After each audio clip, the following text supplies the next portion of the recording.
स्वागत है बच्चों आपका। एक्सरसाइज 9.1 का प्रश्न 9 देखिए, मोस्ट इम्पॉर्टेंट है, कई बार पेपर में आ चुका है। एक मीनार के पाद बिंदु से एक भवन के शिखर का उन्नयन कोण 30 डिग्री है और भवन के पाद बिंदु से मीनार के शिखर का उन्नयन कोण 60 डिग्री है। यदि मीनार 50 मीटर ऊंची हो तो भवन की ऊंचाई ज्ञात कीजिए। तो सबसे पहले तो रफली समझिए, देखो क्या कहा इन्होंने कि एक मीनार के पाद बिंदु से भवन के शिखर का उन्नयन कोण, मीनार का पाद बिंदु लिया है और भवन का शिखर लिया है। तो देखिए मीनार, मान लो मीनार ऊंची होगी ज़्यादा, मान लो ये आपकी मीनार है, दोनों समतल भूमि पर होंगे, ये मीनार होगी मान लो, और मान लो भवन थोड़ा ऊंचाई में कम होगा, ये ले लिया मैंने भवन।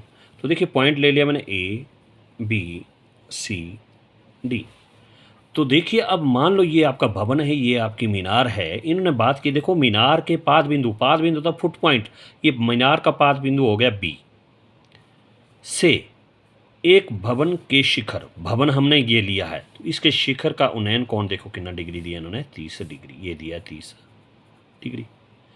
फिर उसके बाद कहा है और भवन के पाद बिंदु, भवन का पाद बिंदु मतलब फुट पॉइंट ए हो गया, भवन के पाद बिंदु से मीनार के शिखर, मीनार का शिखर सी है, इसका उन्नयन कोण वो कितना दिया है 60 डिग्री। क्लियर।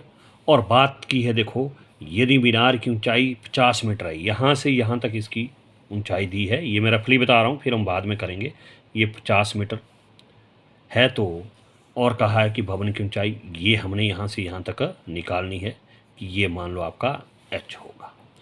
फिर वही बात यहाँ पर देखो, दो समकोण त्रिभुज बनी, कौन कौन सी, एक बनी देखो बी ए डी, समकोण 90 डिग्री का होना चाहिए, बी ए डी। दूसरी बनी ए बी सी। इन दोनों के लिए एक भुजा बराबर है, तो वो कौन सी है, वो है वही ए बी। आधार बराबर है तो इसको लेंगे हम एक्स मीटर, ये लेंगे आप। ओके। तो अब इसी तरह हम असली काम में करेंगे, देखो जो फेयर काम होगा हमारे पास। देखिए मान लो ये आपकी मीनार है, ठीक है, और उसी तरह मान लो आपने ये ले लिया भवन। अब नीचे आपने समतल भूमि लेनी है, नाम हम जैसे पहले दिया रफ उसी तरह ए बी सी डी दे दिया नाम। अब देखो उन्होंने कहा है कि एक मीनार के पाद बिंदु से मीनार हम ऊंची होगी, देखो भवन थोड़ा ऊंचाई में कम होगा, इसलिए मीनार हमने ले ली बी सी। मीनार के पाद बिंदु से, मीनार का पाद बिंदु ये है, से भवन का शिखर कौन सा हुआ डी, इसका उन्नयन कौन दिया देखो इन्होंने कितना 30 डिग्री, ये तो हो गया 30 डिग्री। ओके। उसके बाद देखिए क्या कहा है, और भवन के पाद बिंदु से, भवन हमने लिया ए डी, इसका पाद बिंदु कौन सा है ए, भवन के पाद बिंदु से मीनार के शिखर का उन्नयन कोण, मीनार का शिखर कौन सा है सी, तो इसका उन्नयन कोण देखो भवन के पाद बिंदु से मीनार के शिखर का उन्नयन कोण कितना दिया है इन्होंने, वो दिया है 60 डिग्री। और बात की है देखो आगे, आगे कहा है कि यदि मीनार की ऊंचाई कितनी है 50 मीटर, तो ये है हमारी मीनार, तो इसकी ऊंचाई इन्होंने कितनी दी है, वो दी है इन्होंने 50 मीटर हो। तो भवन की ऊंचाई ज्ञात कीजिए। भवन हमारे पास ये है, इसकी ऊंचाई हमने मान ली h मीटर, ठीक है। अब उसके बाद देखिए दो समकोण त्रिभुजें बनी, कौन कौन सी, एक बनी ए बी सी, बना नहीं यहाँ पर 90 डिग्री कोण देखिए, उसी तरह दूसरी बनी बी ए डी, क्योंकि ए पर 90 डिग्री कोण है। तो इन दोनों त्रिभुजों के लिए देखिए इसका कर्ण हमारे पास छोटा है, इसका बड़ा, ये तो कॉमन है नहीं, वही हमारे पास आधार दोनों का है बराबर, तो इसलिए इसको मानेंगे हम एक्स मीटर। ओके। अब अगर आपने डायग्राम सही बनाया तो अब आप आगे सवाल बड़े आराम से कर सकते हैं। देखो बी सी क्या लिया आपने, मीनार की ऊंचाई क्या लिया आपने, बी सी मीनार की ऊंचाई, ये दिया हुआ है हमारे पास, तो आप लिख सकते हैं मीनार की ऊंचाई,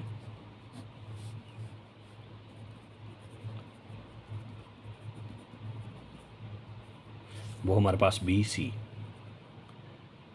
सी और बराबर है वो 50 मीटर। और ए डी क्या लिया आपने, भवन की ऊंचाई ली, वो हमने मानी, तो आप लिखेंगे माना भवन की ऊंचाई, माना भवन की ऊंचाई, वो है ए डी, बराबर है, वो लिया आपने एच मीटर, वो हमने माना एच मीटर, और ये कॉमन भुजा हमने माना ए बी बराबर एक्स मीटर, ये हमने अपनी ओर से माना ए बी बराबर है एक्स मीटर।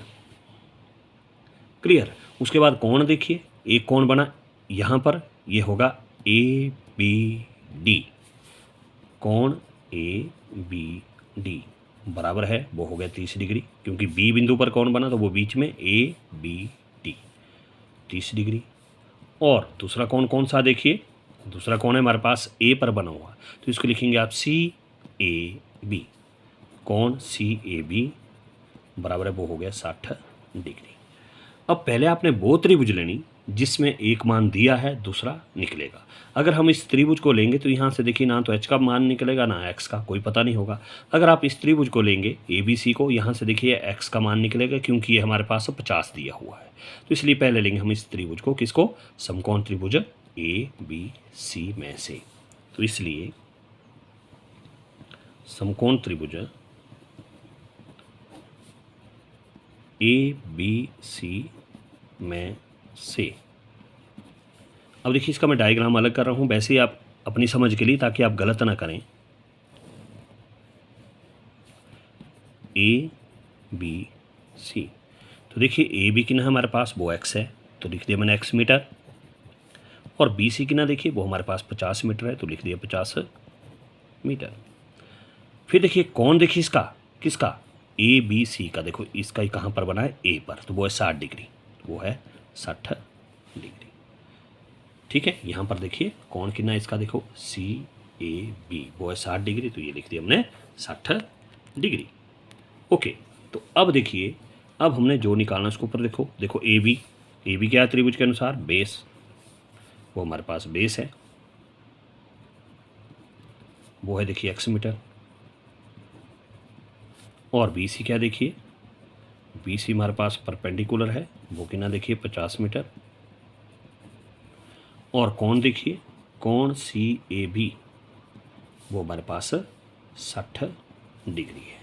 अब जिसका मान निकालना वो आपने अंश में रखना, बाकी दिया हुआ बटे में। तो अब लिखेंगे आप, इसलिए एक्स निकालना तो एक्स वाला ऊपर रहेगा, इसलिए ए बी बटा बी सी।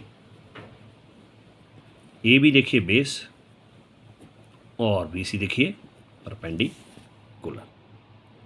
ठीक है, ए बी का मान कितना दिया देखिए एक्स, लिख दिया एक्स, और बटा बी सी का मान कितना है देखिए 50।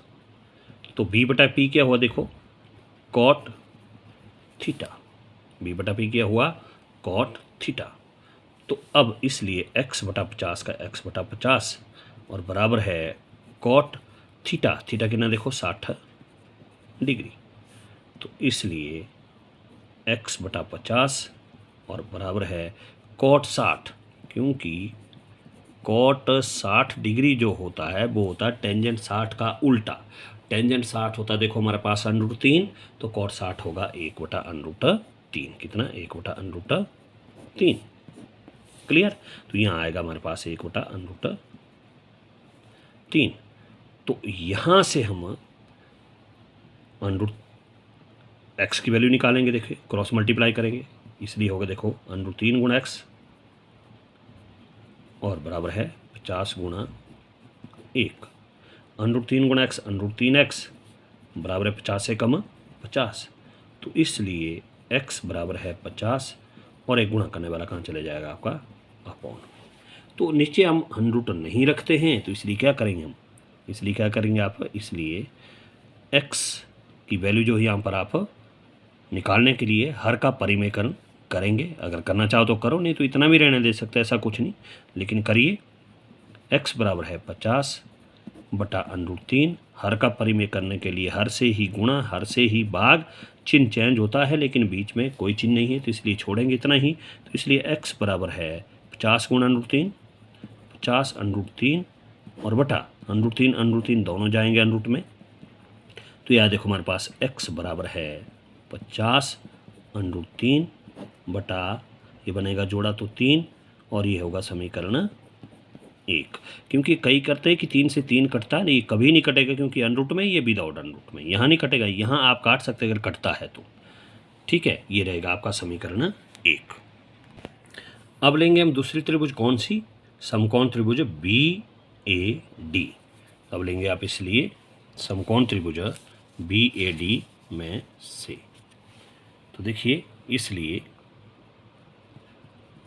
समकोण त्रिभुज BAD में से, देखिए BAD या DAB, क्योंकि 90 डिग्री कोण जो है A पर बना है। तो अब इसको भी हम त्रिभुज अलग से लेंगे। देखिए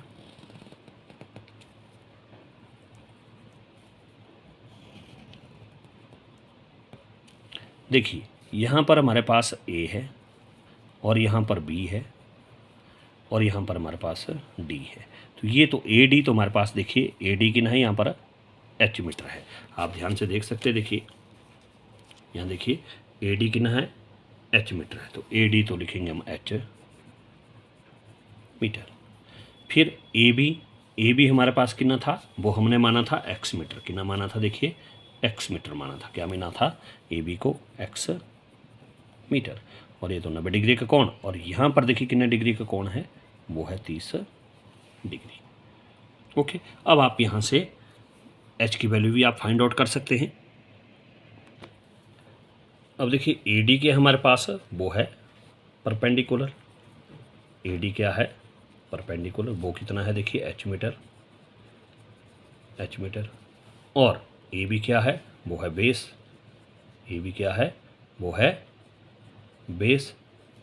और है क्या, वो X मीटर। क्या है वो, X मीटर।